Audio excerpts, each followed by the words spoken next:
Folks, welcome back.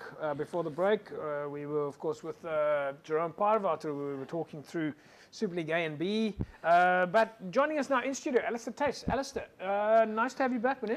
It's nice to be back, JP. Warm inside here, cold outside. Yes, it is. It is. You can see I left my jacket behind today. Something that I'll make sure never ever happens again. But yeah, great to see the two of you guys with us. Of course, you guys played over the weekend, but we'll talk about Super League B and CPUT Kraaifontein Challenge. We'll talk about that a little bit later in the show.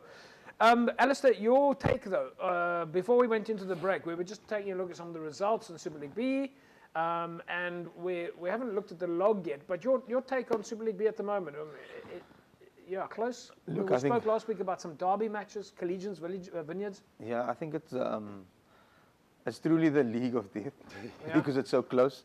If you look at 5 points difference, I think it is with I think the top 8 teams, if I'm not mistaken, is it the top 8? So yeah, look, a couple of big wins for teams the weekend. I think the Belal winning away, Kraaifontein winning away. I think that was 2 big ones, and then Vineyards and Bellville winning, just taking them, slightly away from that danger zone.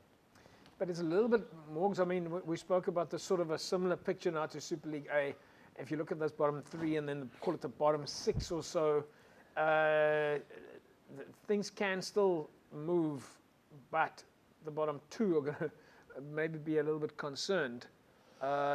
It's impossible to tell. Yeah, look, I mean, a little bit, I feel like it's like the difference between sort of Super League A and Super League B is I think in Super League B there's probably, Ali would probably tell me better than I would, but like there's probably 10 teams there that I think could all try to squeeze into the top 6. Yeah. You know? Yeah. And so it does get a bit jam-packed, but I suppose that old cliche, got to go game by game, week after week. The way that I'm seeing it at the moment is, last week when we looked at this, I had the feeling like it was too late. Now looking at the log, I'm thinking, no, there's plenty of movement on all of the logs to come.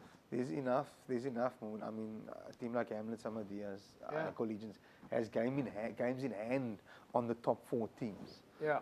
So two 5-pointers, all of a sudden, it's a different ballgame.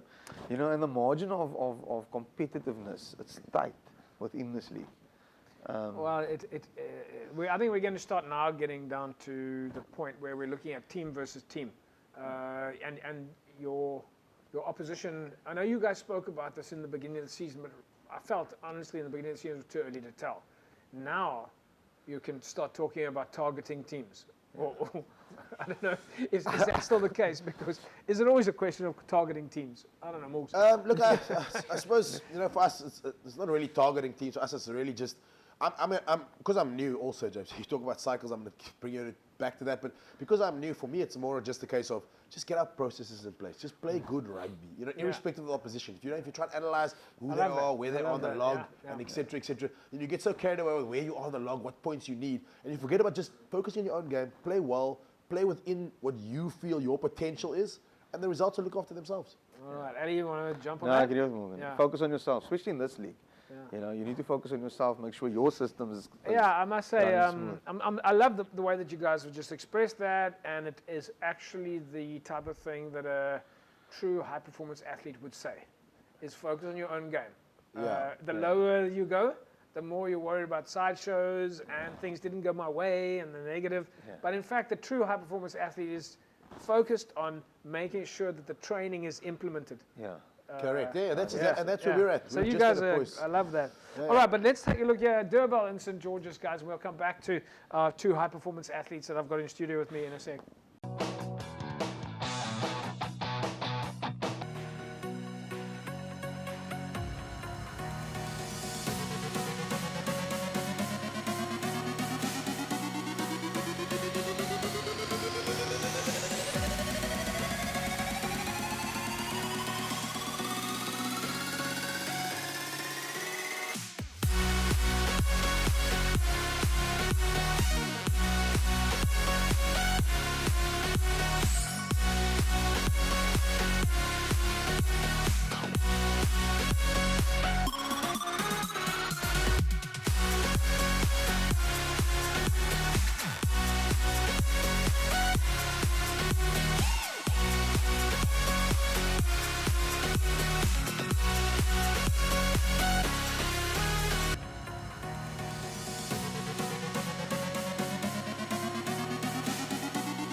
big win for Durbel St George's. So we really are talking about the top of the table, bottom of the table. But Alistair, if we follow that thread of what you were talking about earlier on, both of you were saying you take one game at a time, you make it work, and you focus on your own game. Then that's what St George's will be doing now, is focusing on their own game, and I suppose Durbel as well. They will be. Yeah, look, just from a St George's perspective, I think it's just for them now. It's just, where can we get better? You know, improve and look at what's next for us. You know, what's next in this season, and what's the future holding for us, and then setting goals or targets accordingly. But having said that, you know, Morgs, the numbers are unfair to look at, because putting St George's on the park in Super League A, they are still playing great rugby. Yeah, I mean, look, they score some fantastic tries. They really do. They play a great brand of rugby. Maybe just missing one or two things, you know. Also, again, same story, new coach at the helm. Maybe just getting to know players, getting to know individuals. And these things happen, you know. Success like that doesn't happen overnight. Yeah. All right, folks, let's quickly take a look at your results in Super League C. Atlantis, 31-20 over Yesterday. Violets with a win over Rangers, 25-12. Gardens were down to Caledonia Roses over the weekend, 27-35. Strand United scored the win over Scottsdene. It was a win for Young Peoples over All Saints.